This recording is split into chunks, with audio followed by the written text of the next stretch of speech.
So what I'm going to do, the plan is that I'll do about a 15-minute slot at the beginning. I want to start with some reflections of the workshop and some things that have struck me as interesting. Then I'll just sort of do a 10-minute on the slides, but I will rattle through them, as I said, very quickly, because I think a lot of points have been made. And then I want to open it up with 3 questions for you. We'll split into groups, look at the 3 questions in detail, and then come back and have a group feedback session. And what I really want to focus on in that is, so what? Where next? As I think, Francesca, all right? That's what you said to me last night, I think. So what? Where next? What do we do with all of this? How do we move childhood studies forward? And that's what I really want us to focus on in the workshop discussions in small groups, and then as a big group at the end. I think this session follows on really nicely from what Jean was talking about this morning, as she started by reminding us to think about our disciplinary baggage. So this is an opportunity for us to all think about our own disciplinary positions and what we bring to childhood studies. And to what extent can childhood studies really be interdisciplinary? At the moment, I feel that it's very much a multidisciplinary field. It's not interdisciplinary. So what can we do to make it interdisciplinary, or do we not want to? Funders want us to. There's a clear message from funders that we need to be working on large multi-partner, or interdisciplinary projects. But at the moment, I think we're working on multidisciplinary projects rather than interdisciplinary ones. Should we, this is an interesting question, should we be striving for disciplinary integration within childhood studies, or is it about disciplinary competition and about maintaining our disciplinary boundaries and sticking in our own sub-disciplines, because that's what we do and that's what we want to protect. We don't want geography departments to close down. If we all become truly interdisciplinary, more and more departments around the country will close down. So that, there are reasons why we go for disciplinary competition rather than integration. I use those terms. Childhood studies around integration or competition comes from Adrian James's paper, which I cite in one of the papers that I've given you. So as I'm talking, I'd just like you to think about your own disciplinary position, your understanding of an interdisciplinary childhood studies, and to think of examples in particular from your own work in the South as to how what you do in the South can impact upon childhood studies in the North. Okay, I prefer the terms majority world, minority world. I would quite like to find out at some point why you prefer global South rather than global North. But I'm sure you're all familiar with the terms majority world, as in the majority of the world's population. The majority experience of childhood is that of children that work, go to school and play, not that the minority privileged experience of childhood is from the minority world, which is aimed at play and school. So I'd like you to think about examples from your own work where the traffic is the other way around. What have you done in this global South that can impact upon a minority world thinking around childhood studies? And I think that, to me, it also does raise the question of, in terms of where we're at in research, as I said, funders want us to do large interdisciplinary multi-partner projects. So the trend in research and academia at the moment, particularly in the UK, that's what I know about, is it interdisciplinarity, partnership working, collaboration, co-production, all feeding into debates around impact. And where does childhood studies fit with these academic debates around impact and collaboration, co-production, partnership working, etc.? On paper, these are all great things to do, and funders force us to do them now. We're no longer able to work in our own little small projects with small pockets of funding. But how effective can we be at doing those things, and what are the challenges associated with them? So I'm hoping some of those things will come out of the discussion. So the bits of the discussion that I want to get at, which will focus on these 3 areas, are really to reflect on why we're at where we're at in childhood studies and what we can do next to move it forward, if we want to move it forward. If, you might say, well, it doesn't matter, that it doesn't actually matter that I think these are 3 lacks of childhood studies, lacks or limitations. You may argue, well, actually, that's not a problem. We're quite happy with that. But if we're not happy with that, what do we do to change that? So that was my pre-blurb. And now I've got another, these few slides, which I'm just going to whiz through just to sort of set the scene and get us thinking. But I will rattle through really quickly.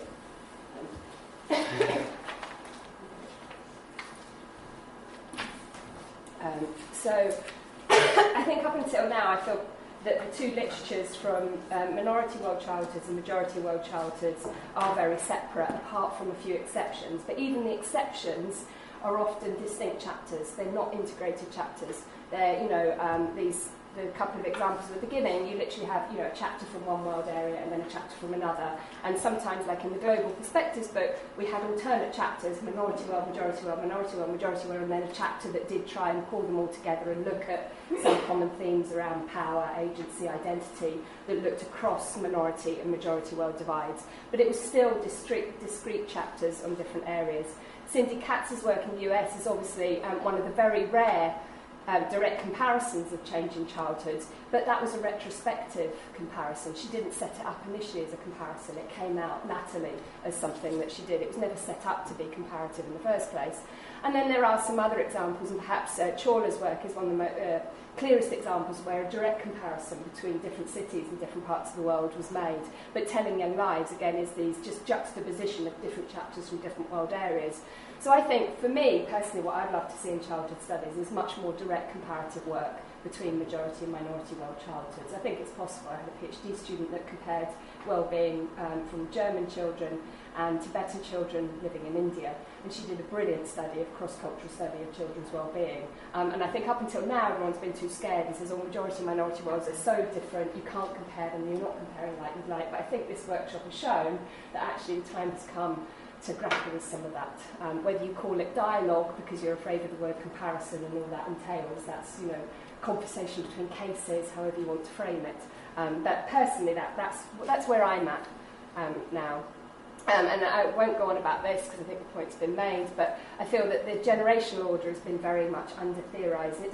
It surprises me, you know, when Lena Lannon and Barry Mail came out with their book in 2001 around generationing and childing and adulting practices. I was really excited and thought, great, you know, like gender studies, we're moving forward theoretically. And then everyone just nodded to it and said, yeah, used it as a sort of an initial framework, yeah, that's what I'm working within, and then never grappled with it, never really got to what are processes of generationing, what is a childing or an adulting practice, what does it look like empirically, can we challenge that? I had this discussion with Jane yesterday. She's maybe less optimistic than I am about gender studies, but I think what gender studies have achieved in the first 25 years is a lot more than what childhood studies achieved. We're now at that point, you know, if you go back to the paradigm of the new sociology of childhood from 1990, we're over 25 years later, and theoretically it's quite disappointing, I think. And I don't know why. I don't know why that is. Why is there been more resistance to mainstreaming children, young people, age and generation? Not only for funders within, you know, community-funded projects. There are projects just on children and young people, but community projects don't insist that children and young people's voices or perspectives are included, but they do insist gender is.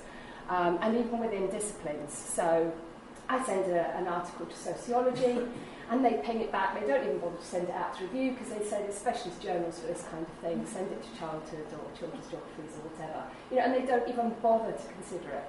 And I know people in children's geographies have the same problem when they send it to mainstream geography journals. You have to do something really exceptional to get it put into a mainstream journal. So we end up, as someone mentioned yesterday, with fictions are converted all the time. And what can we do about that? You know, if we are frustrated by that, how, you know, that's where I'd like the discussion to go as well. How could we challenge that? So agency, I'm not going to talk a lot about this. Well, I will do, but I won't talk a lot about each side. But agency, for example, I think is a good illustration of a concept that, you know, came out of that paradigm. Children are competent social actors. So, the beginning of the paradigm, we had to focus on that because we had to counteract these models of child development to show that children are not passive. They're not just victims. You know, they are active contributors. But the problem happened was that we carried on doing that for years and years and years within childhood studies. Lots of empirical examples of, yes, children are competent social actors. But, you know, it was often not examined as a concept particularly. There's a lot of vagueness and lack of clarity around what do we actually mean by children's agency. As the last point says, you know, what is much less clear is the degree of agency, the impact of that agency, let alone the nature of that agency. There hasn't been so much focus on the type of agency and the outcomes of agency. It's sort of taken for granted that agency is there and we don't need to grapple with it. And what I think has been interesting and is a huge contribution from the majority world is the majority world have critiqued it. The majority world have raised questions, critiqued it, challenged it far more than we have done in the minority world. And I think that's where the Global South, majority world, whatever you want to call it, does add a really good contribution to childhood studies. there's been a lot of questioning about it as a contested term, rather, that should be problematised. And, because is it inherently positive? Is it always positive in all situations? And Matt Benwell's work, he's very interesting. He's one of the rare few who he did some work on ordinary childhoods in South Africa. So just ordinary childhoods, nothing special, nothing particularly vulnerable about them. And that was his PhD. And he got critiqued so much every time he talked about it. People would say, "Why are you wasting a PhD studentship talking about ordinary childhoods in a poor part of the world?" And he used to get very angry about why there actually was work, and that goes back to what you said right at the beginning. It is time to include other children in the majority world. And he argues that, adult power is always seen as negative, children's agency is always seen as positive, and it is this binary, and actually it's much more complex than that, and actually sometimes adult power can be a good thing, it's not always negative. And that we tend to polarise agency. Adults tend to see children in terms of their agency, in terms of vulnerability, or in terms of inappropriate agency. As their work with street children shows, that agency is often driven by a position of vulnerability rather than as denying children's capacity to act. And Bordenara and Payne have talked a lot about ambiguous agency. What do you do about children's agency when children intend it in a positive way, but adults impose negative judgments on it, and adults say, no, what children are doing is not positive agency, it's negative, and therefore, adults want to do something about it. As David Oswell says, it shouldn't be about polarising children's agency as active or passive. It shouldn't be this simple binary. It should be more around a continuum of agency where, that continuum moves back and forth in different contexts. And as I said, a lot of the critique of agency has actually come from the majority world. I'm sure everyone's familiar with Natasha Cloker's work about thicker and thinner agency in different contexts, and also tactical agency, where children, this is particularly child soldiers, where they cope with concrete and immediate conditions of their lives. Their actions, however, come from a position of weakness. So it's about coping, but it's an agency of the weak. She concludes that child soldiers have a very much in-between status. They're both child, adult, victim, perpetrator, guilty, innocent. And so that sort of raises all sorts of questions around agency. And then more recently, there's been a drive to see agency as something much more relational. I think that's come out of these 2 days. That particularly, I think, in the majority world, there's more notions of collective agency rather than individualised agency, where children's agency is not autonomous, supported by adults. But I'm sure, actually, if we think about that, that actually probably applies to the minority world as well. We assume this is only relevant to the majority world because of more collectivist ideas around rights or, household divisions of labour or whatever. But some of this could actually be applicable the other way. So there has been a drive to look at a more relational approach and focus on relationships in the minority world as well. And I like to consider the term negotiated and constrained interdependencies, which is something that I've used from the majority world, but I think it's also equally applicable to the minority world. And what I think this points to then is that there is a big gap between us here sitting talking to each other in childhood studies saying, oh yes, children are competent social actors, we all know that, but actually there's still this huge gap with policy and practice. And there's lots of examples of that. For example, in Kereli's work, her PhD on children in Rwanda showed that children demonstrate loads of levels of participation and agency, but at the level of policy and practice, they're still seen by adults in relation to discourses around vulnerability and victimhood. Similar with Ruth Payne's work on child-headed households in Zambia. It's and for these researchers, it's about who's at risk and from whose point of view, and who should be imposing their view of what the right kind of agency is. And so that often, yes, we do this tokenistic nod to children's agency, but in policy and practice, we still do the child development model of adults know best, and we're going to work actually within those traditional models of child development rather than the so-called new sociology of childhood as children as competent social actors. Obviously, it's not all like that, and there are plenty of small examples of where that's not necessarily the case, but I think there's too many examples where this gap is still huge. You don't have to agree with that, but that's my view.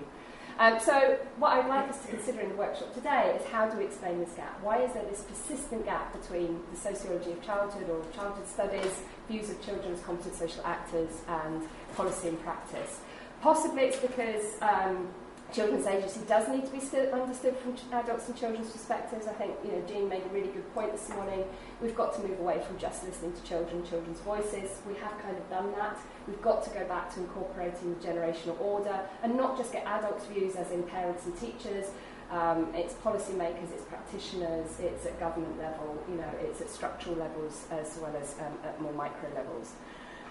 Possibly it's because our academic discourse of childhood studies is not accessible enough. We don't really do impact very well, do we, as academics? We're forced to now in the UK. We're forced to make our work more accessible to a wider range of audiences, but we do still tend to talk in theoretical or conceptual terms to each other, which doesn't necessarily mean the right kinds of things for policymakers, practitioners, etc. Or perhaps how we speak about childhood studies and children's agency is not actually appropriate or relevant enough to apply to everyday practice. For example, residential care workers that I've worked with, yes, they understand the debates around children's participation, children's rights and things like that, but they still feel they're in a position of they have to protect children. They are still working with very vulnerable children and they have to embrace vulnerability. And if we keep ignoring vulnerability in terms of when we talk about agency, then we're not going to convince practitioners that what we're saying is really valid to their everyday lives of working with extremely vulnerable children. So how do we embrace vulnerability without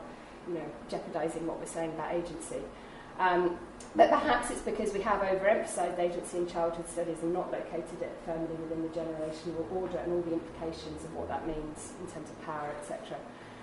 So as David Oswell says, it should be perhaps about moving forward. It should be about not seeing children's agency everywhere, not seeing it as universal or unitary phenomenon. It's a task of the sociology of children to document that capacity when observed, but also to recognise incapacity, abuse, power relationality, torture and exploitation.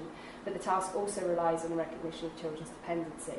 So for me, that really means understanding children's agency in relation to the generational order and all the implications of that. So for me in my work, when I've tried to do this in rural Bolivia, I like to talk about negotiating and constrained interdependencies both within and across generations. So explicitly bringing in the generational order as part of the structural context and looking at both sides, both intergenerationality, relations between children and adults, but also the relationship between children, whether that's between siblings, birth order, between peers, friends, or new life partners. I've mentioned this briefly, but one thing I think that the generational order has missed out on is really looking at intergenerational relationships, particularly those between siblings and birth order. It is an interesting question for me. Why is birth order never part of any of the social variables that we look at? When we look at children's lives, we look at gender, ethnicity, whatever, but we never really consider birth order. And power that goes on between siblings is quite important, the dynamics of power between siblings. So, why isn't it on our agenda sociologically? Why is it still left to psychology largely? There's some, there has been some move in that area, but not much. So for me, thinking about negotiating constrained interdependencies within and across generations could be applicable also to the minority world settings, because it indicates dynamic and contingent nature of children's agency that's situated in a social and cultural context.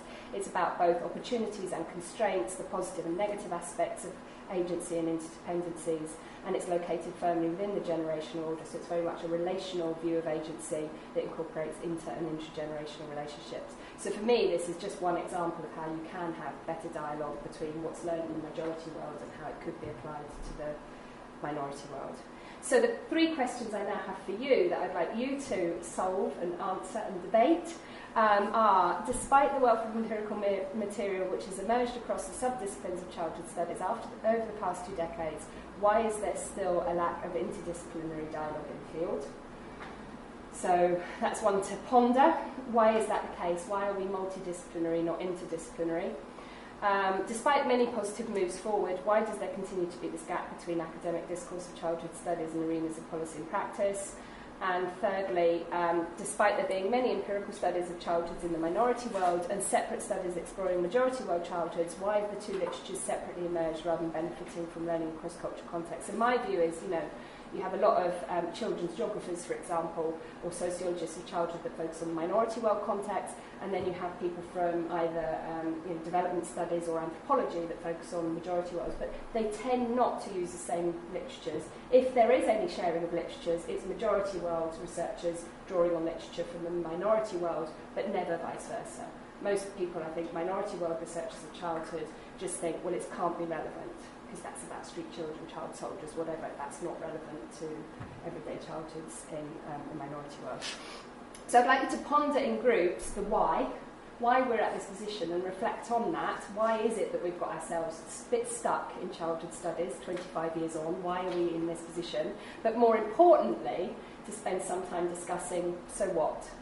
What do we do about this? How do we move forward? What suggestions do you have for solving these problems? Unless you might want to argue that they're not problems. So is that okay? Can we split into groups and get you to discuss that, and then we'll come back as a big group and have a big feedback session and discussion at the end. So do you want to do the groups? What I'd like each group is to discuss all three, but then I'll ask one group to focus and feedback in more detail on one of the questions. But if possible, I'd like you to get through all three questions, but to focus more on one. Is that right? So just sort of maybe a group here, a group there, and a group there. And if you have a burning desire to feedback and really grapple with one of the questions, then let me know, and that can be your question. Okay, if we come back now with feedback on each of the questions.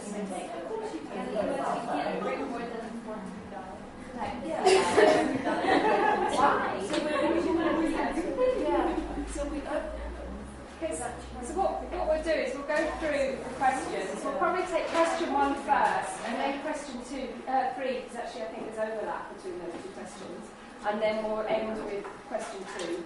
And if we can have somebody feeding back. And what I'm going to try and do is just start to build up a list of constraints and opportunities based on what you're saying that's relevant to a more integrated global childhood studies. So I'll be maybe scribbling while you're presenting. And then when you're listening to each group, because you may not have had chances to consider the other questions, we'll open it up, and if you've got anything else to add before we move on to the next question, we'll just have a general discussion. Okay. Well, we were looking at the first question in part 2 then. So why is there a lack of interdisciplinary dialogue in the field? We were saying, let me read this. Yeah, fundamentally that there are different methods that people work with in different fields, which is maybe one of the key issues that you would, or we all would possibly shy away from looking into working in a different kind of way when there is usually a time and money restraint to the projects that we're involved in, and it doesn't naturally allow for greater engagement of using other methodologies, or actually to a sufficient amount kind of without that particular training from our own discipline, having the opportunity to get into that. People tend to research from a framework that they know and which they are comfortable with, exactly. I guess we all know that. Like we said earlier, publishing journals can reinforce disciplinary distinctions. So really just having these very, very focused journals that will, again, not allow for too much creativity with the way that you maybe approach an idea, and will have you think in a particular framework that isn't too open to other frameworks, kind of again reinforces this divide where you have to also cater to that to then be included if you want that.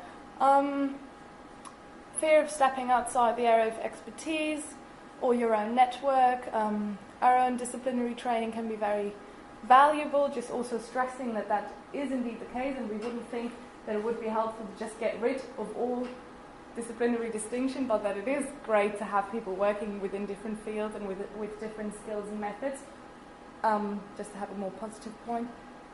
Sorry, what was the positive point? These comments are quite limited at the moment. Oh dear, there's nothing on the left. So we'll get to the positives in a minute. What was your positive point, just so that I don't miss that? Just that it we all agreed that it wouldn't be a good idea just to get rid of any kind of disciplinary thinking, or that it is valuable to have particular methodologies and particular approaches within certain fields, but that, I mean, we're talking about the divide or the lack of communication between these different disciplines. Then to have more institutional support for established disciplines. I think what we were saying here is that it's also coming from funding bodies that there is very little openness to having, or there's little money available for having a more inclusive approach to working with different kinds of disciplines and structures and people trained from different backgrounds, because it usually would involve more time and would be more complicated, and simple approaches are generally what is easier to work with. And then a lack of trust between researchers and practitioners. What were we saying here? That it's just not. What were we mean?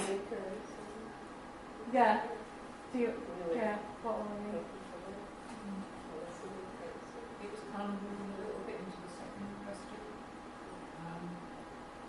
But if you start to move into areas where you're talking about interventions rather than academic dialogue, the issues can be really, really sensitive. And it's really not, you need a high level of trust to be able to have that knowledge.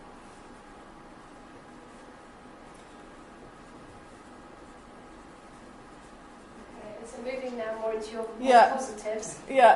Hopefully. So your solutions to all of this. So now we will present the solutions. I mean, it's basically everything we've been talking about, and we've been stressing would be important to have more of.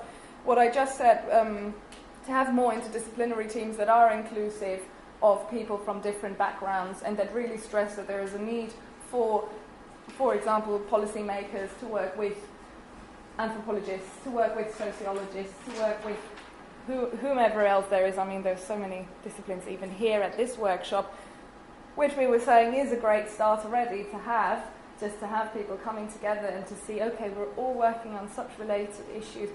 Then again, we are at home in very, very different disciplines. Now at least we know each other, and we know that there is people that really relate to each other in many ways, and this is more of this would be very good to have. Just some space for dialogue. And then as a follow-up from this, like the internet forum or the website that you guys put up, which is another great platform to have, where you just have some kind of overview or some kind of bringing together of people that is not structured or exclusive around discipline.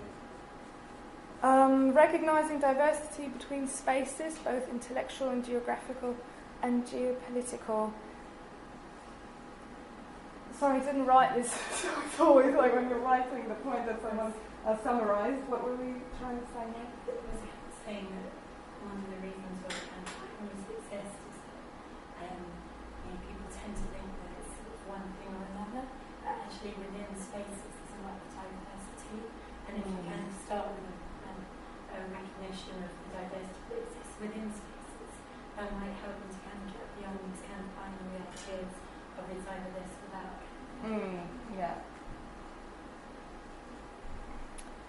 Okay, and then making more efforts to speak at and in spaces. I was just referring to what Jason said yesterday, that when he goes to conferences, he on purpose doesn't pick the childhood panel, because he thinks then it is basically, again, talking to the converted, but he tries on purpose to go into another panel where he will then kind of mainstream childhood into, or be the one person that maybe looks at particular issues involving children or childhood, but the panel would be more structured around more general issues, whatever, violence, political economy, things that everyone is interested on their own, but to not only choose, okay, list of panels, childhood, I will apply here. No, like trying to do it the other way around, and therefore kind of bridging that divide. I thought that was a really good idea from him, so that's kind of what we came up with.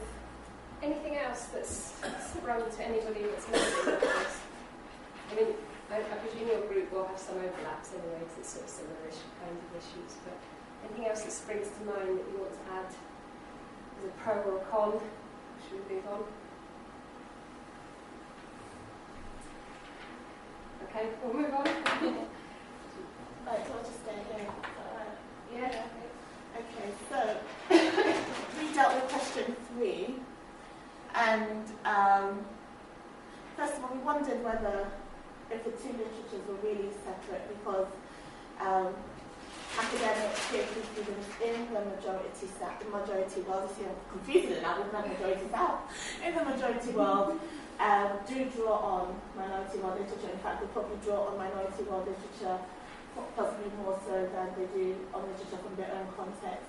And this may be more pertinent to some regions than other regions. So we did wonder about that. But then we went on to say that for those of us in the minority world, sometimes we don't know where to start looking for majority world articles unless they were published in minority world journals in the first place, and also if they were published in English for those of us from English-speaking context.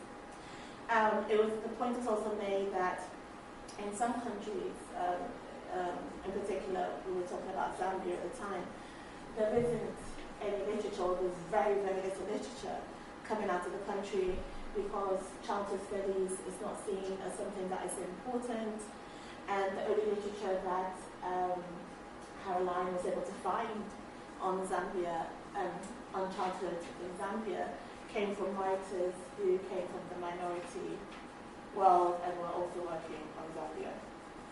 And sometimes you can find a token writer from the majority world, but it can be very difficult. And again, this may vary from region to region in the majority world.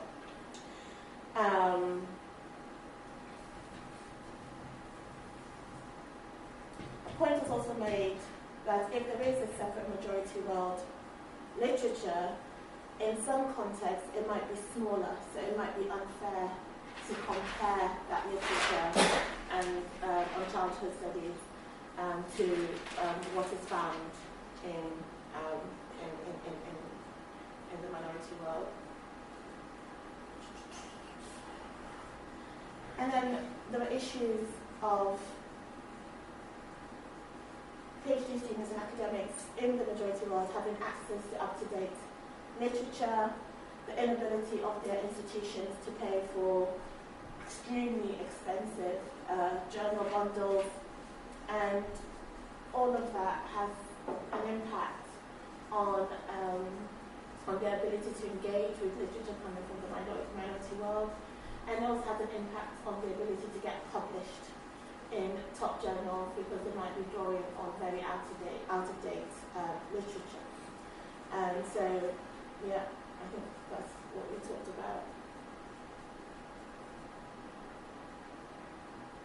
Yeah. In relation to part 1. In relation to part 1. Part 2. Part 2 already. Well, okay. We felt that you could only really answer part 2, which I don't think we did. But we felt we could only really answer part 2 in political economy terms. So looking at the dominance of taking into account the dominance of the English language, the fact that there are fewer recognized journals from regions such as Sub-Saharan Africa, how the knowledge economy is structured. And we then went on to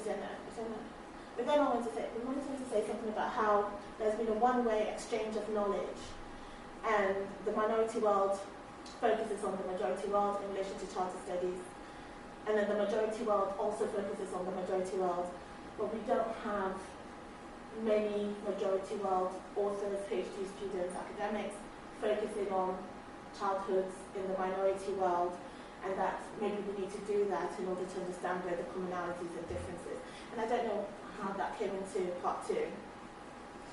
And then, in terms of trying to address it, we really need to think about restructuring this knowledge economy, which marginalizes those from certain groups from the South, the dominance of English language is an issue, and we need to maybe be a bit more flexible about that.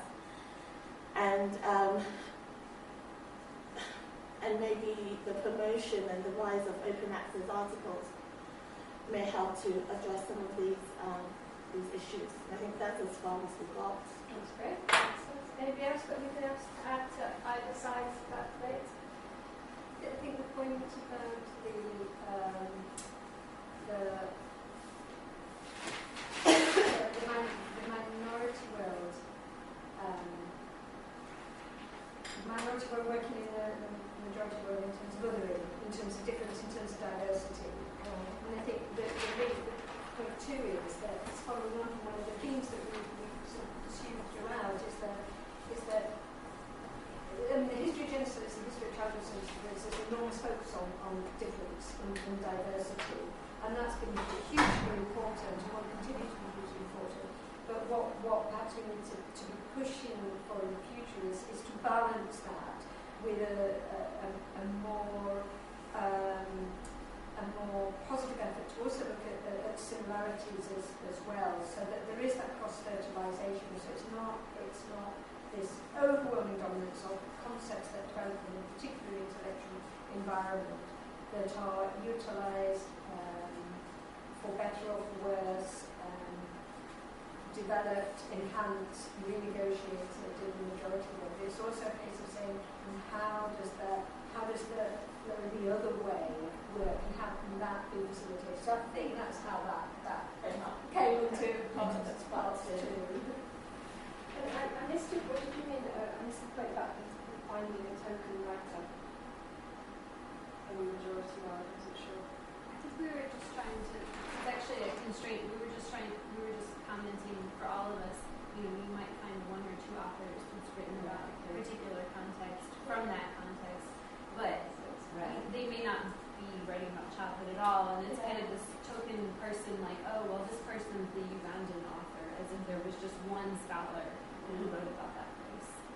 And they've often done it within a minority world context. Yes. So they may come from somewhere like Zambia or Uganda, but they've studied in the UK or they've studied in the US. So although they're commenting on the country that they originate from, they are still surrounded by the minority world perspective and with access to the resources that we have and feeding into those same journals. Yeah. Anybody else got Maybe just also think a bit outside of why are we only restraining ourselves to work with academic literature, or what kind of literatures are we talking about, and to look more out not only for academics or scholars that have written on within something that is called childhood studies, on something that is called childhood, but to be a bit more open with society and processes in society, and look for things that have been written, other kinds of literatures that certainly are there. I can answer Tanzania, Zanzibar, for example, that wouldn't fall into this theoretical category of academic or everything we have established here, or these frameworks we're working within, but that might still be very relevant, or that might at least be very valuable additions to viewpoints or framing contexts. I would like to kind of add on to that. That's been my experience as well. For example, in the Indian context, our students were saying yesterday in the English context, there is no childhood studies as such within university structures. So in that context, if you are looking into non-academic literature, so to say, it gives a different perspective of what is childhood and all of that. For example, my research focuses on the context of Bengal, and a lot of work is done in terms of literature, so one gets an idea of the development of the idea of childhood through looking at children's literature, let's say.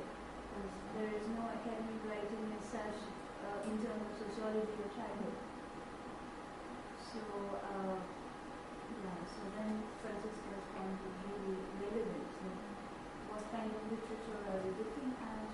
And what is literature then? What do you consider as literature? Yeah, I mean, I don't know what it's like in other places, but I know in Bolivia, there's very few disciplines that are available at university. You can be an economist or a medic or a lawyer, but there's very few. It's trying to find sociologists or anthropologists and these sort of wishy-washy type thing, because you're not going to be anything particular at the end of it. You're just going to, be one of these wishy-washy type people that we all are. And so it's very hard to find. So when I've worked in here, it's very hard for me to engage with the sociology of childhood people there because there's very few. I mean, even Fernanda, who's here, she sees herself as more gender specialist rather than childhood studies person. So it's and I presume that's similar in other majority world countries where there's a limited number of disciplines compared to in the minority world, which is all, I guess, tied to broader funding issues and all sorts of things.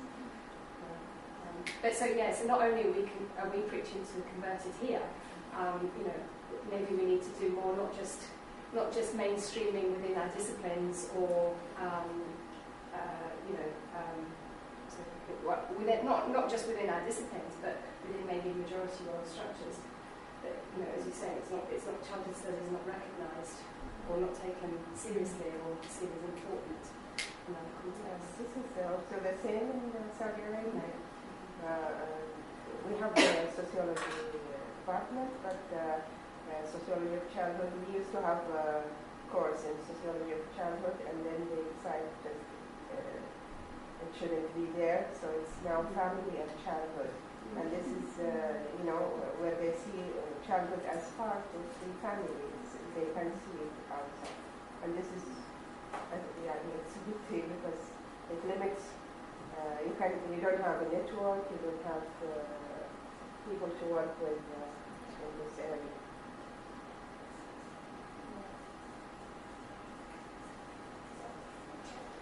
All right, shall we move on to the final question, which is question 2? We've got something very lovely for us all to look at. Should we put it on here and someone come and talk to us? Got some sort of fancy thing. No, we were trying to just organise what's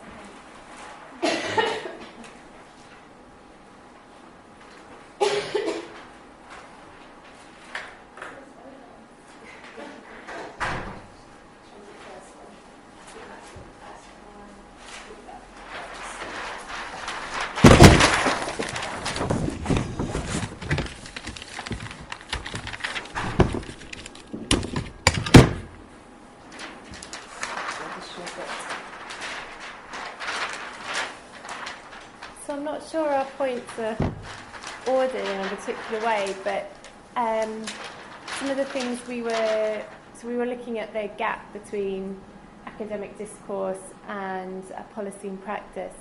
We talked quite a bit about how academic discourse is often alien to professionals working with children, and then in certain professional groups, any kind of academic thinking or discourse that does exist is perhaps from other areas and not from childhood studies and the sorts of concepts that we might be working with. So we talk quite a bit about educational settings and the dominance of psychology and educationists there. We talked also about how when academics sometimes get drawn into doing policy work, for example, we were talking about in India around education and the Right to Education Act, that it becomes very focused on the practical questions and the technicality of pedagogy or on testing children, and there's less scope then to think about some of the concepts like agency or participation or the positioning of children. So that academic discourse becomes diluted. So then we were questioning, well, although we often see the gap as a problem, is there also something that should be retained there, some distance? Does that enable other kind of imaginings to flourish, which perhaps get squeezed out if you just reduce it to a technical problem? We talked about some areas in which perhaps practitioners have taken up ideas around participation, voice and agency, but often this happens in quite a simplistic way. None of the kind of complicating of agency that Sam was talking about at the beginning of the session, not questioning what does it mean to participate, and that it often becomes reduced to a kind of a tick box exercise, a consultation, let's bring the children in, ask them what they think, and then actually that can serve to detract from larger political economy issues. We've consulted the children, we've kind of done that, and we can ignore the bigger structural constraints. We also talked about, I guess we sort of slightly veered off, and we were talking about the position of childhood studies, or the sociology of childhood within the mainstream discipline of sociology, and how studies on childhood and children are often marginalised. And then a couple of other points that we kind of on the gap between academic discourse and policy and practice. One, relating to Sam's point again, that the focus is often on vulnerable population groups, and how that then necessitates a focus on kind of practical solutions, and certainly for academic work that constrains the space to theorise, and it becomes very focused on, well, what can we do? And that's often linked with the fact around funding agendas, which then dictate research priorities. So, for example, in the majority world, the global south, often the funders are people like DFID, who are focused on policy and on practice, which is very important, but from an academic perspective, that again gives you less scope to do some of the theorising, some of the conceptual work. In terms of the way forward, we had less time, but the 3 points we came up with, one I think has been talked about already by other groups, but more sharing between disciplines, and if we could have more discourse, say, between sociology and psychology and some of the other disciplines that are perhaps more involved with practitioners, whether that opens up some space. We talked about, and again this was raised by previous groups, about trying to mainstream childhood in other disciplines, so not just for us to look inward and talk to ourselves, but to go out and to talk to other disciplines. And lastly, looking for opportunities to build dialogue with policy and practitioners, that the policy world's not a homogenous group, that there are allies there that we can find and can talk with, and that it's also for us as well to make the case about the relevance of our work. For example, if the impetus for, or the imperative for policy and practitioners is about making something work, well then we can come and say, well, these are the barriers, this is maybe why your policy is not working, these are the things you need to take into account. So to try and kind of explain why what we do is relevant. Great. Excellent. Anything else to add? This, I suppose this is a very traditional problem, isn't it, as to the gap between academia and the gap between theory and what happens in practice. I think it can also be helpful to pursue publishing opportunities in different literatures, like you were saying, drawing on diverse literatures in our work, but then also publishing in different forms, perhaps for more popular audiences.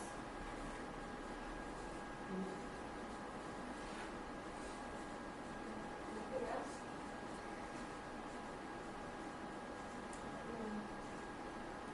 I think just to get in the discussion on bringing practitioners in these workshops, like they get a workshop of bringing them rather than just having them in different space. So being more inclusive and more fun and interesting. It's open. You have one on the Thursday. You're supposed to have two. Yeah, I was looking forward to the meeting, but she didn't. She didn't come, no. And then there was one who came for the Thursday and then couldn't come. So maybe we scared him off on the Thursday and decided he's not coming back. I suppose there'd be, issues around agendas though, wouldn't there? I mean, how easy would it be? It's not always easy for academics. I mean, Junie could only come here one day rather than two because of her academic agenda. Yeah. For practitioners, could they have the luxury of giving up a few days to sit around just chatting. Yeah, which is what happened to him actually. Yeah, I just want to make a point in terms of the dialogue across disciplines. You know, particularly because a lot of the countries of the majority world are ex-colonial countries, and there's a lot to be said about bringing anthropology and history together in terms of looking at those spaces that we do in our ethnographic study, but looking at them in a historical context as well, and therefore the sharing that could happen between, let's say, British colonial Africa and British colonial South Asia, for example, thinking about the ways in which the lingering effects of the state continue to play out on children's lives. And that's one aspect that's really missing in some senses in ethnographic studies on global childhoods in the South, is the historical aspect. So have we solved it for you, Akko? You know, is this going to help you or not? Yeah, we don't really need a session after lunch now. Well, then But what were you hoping to get out of this workshop? I mean, what do you see personally as the ways forward from this global studies workshop of 3 days? You put us on the spot. You made us do all this stuff. I'm completely embarrassed because you put me on the spot. And I'm not going to answer that question.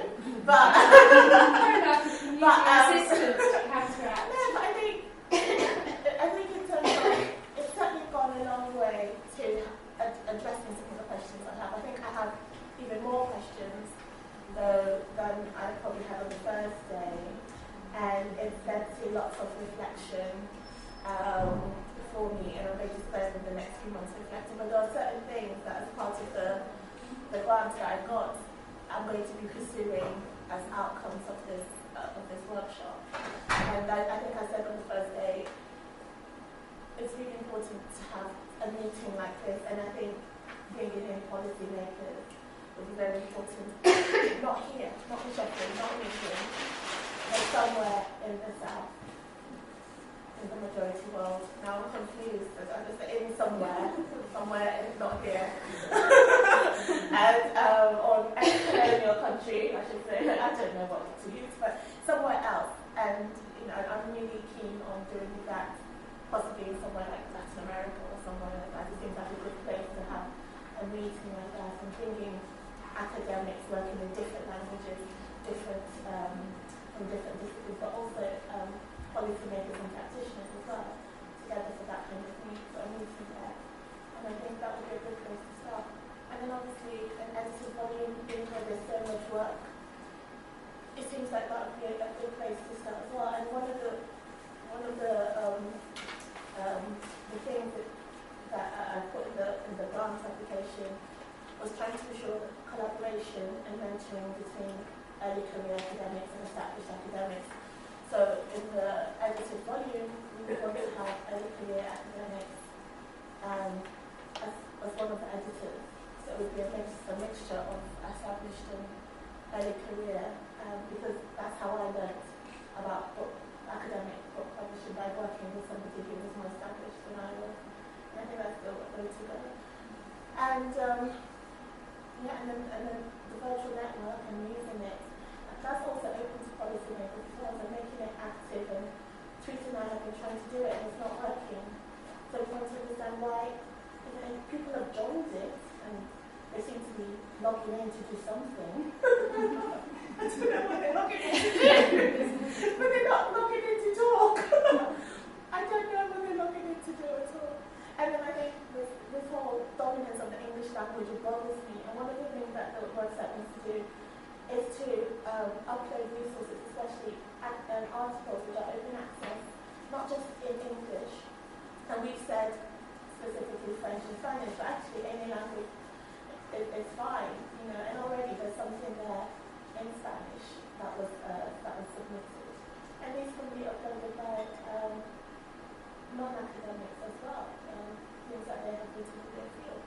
So it's really important for people to use it, because it can be used. It's one of the things about the grants which I'm so happy about, because this 3-day workshop will come and go, and Tweet's contract will finish in a few months, but I will have that website Do you see what I mean? And that's what this money has done. And that website can really, really become something if people use it. You know? And so that I'm not just unfairly putting you on the spot, I'd like everyone just to take a few minutes before lunch to just reflect what you as individuals are going to do as a result of these 3 days, of all this discussion and all this lovely fluffiness that we've had. What are you actually going to do? It's going to be your individual independent mission for moving forward global childhood studies. Jane, you want to say something? Yeah, I'd say I'm wondering how to put this into words actually, because there's something troubling me, and I think the 2 words I'd like to add are reflexivity and emotions. Because I think there's something about all of these questions being really difficult and uncomfortable. And you have to take risks with them, and you have to be prepared not to rush in and think you've got the answers to everything, but to listen and cope with that ambiguity. And when I've worked across, tried to work across divide of family sociology and more policy-orientated and social work type interventions, it is incredibly sensitive. It's incredibly hard to do at an emotional level. I think we need to have some recognition of that. It's not just an intellectual exercise by the wrong way. No, I think it's also much easier for us as established academics to take those risks. It's much harder for people in positions at PhD level where you haven't only not finished your PhD yet, or even for early career researchers where you haven't necessarily got a permanent job yet. And it sort of reminds me of the emotional bit, reminds me of Hubert Moorcock, anthropologist in the field, really good bedtime read if anyone needs some extra reading. But it also reminds me on the 5th of April in Scotland, for any of you that have done fieldwork and thought about fieldwork and emotions, we've got a day for PhD students around fieldwork and emotions. So if you don't mind, can I maybe send that invite and it could go around for people? It's free, but you've got to get yourself to Scotland, but we've got a group of PhD students who'd be happy to put people up because, obviously it's a long way. It's not quite as far as the majority world, but not sometimes. So if you want, they're my PhD students, they'll happily put you up and look after you, and it will be a really good day to reflect on it. But that's more around reflexivity of emotions in the fieldwork context. But I think all that, these recent debates around reflexivity of emotions around fieldwork are really valid here when we're thinking about opening up disciplinary boundaries, because it is much easier to be competitive rather than to be truly and effectively integrated. So on that note, let's go get some lunch. But thanks everyone.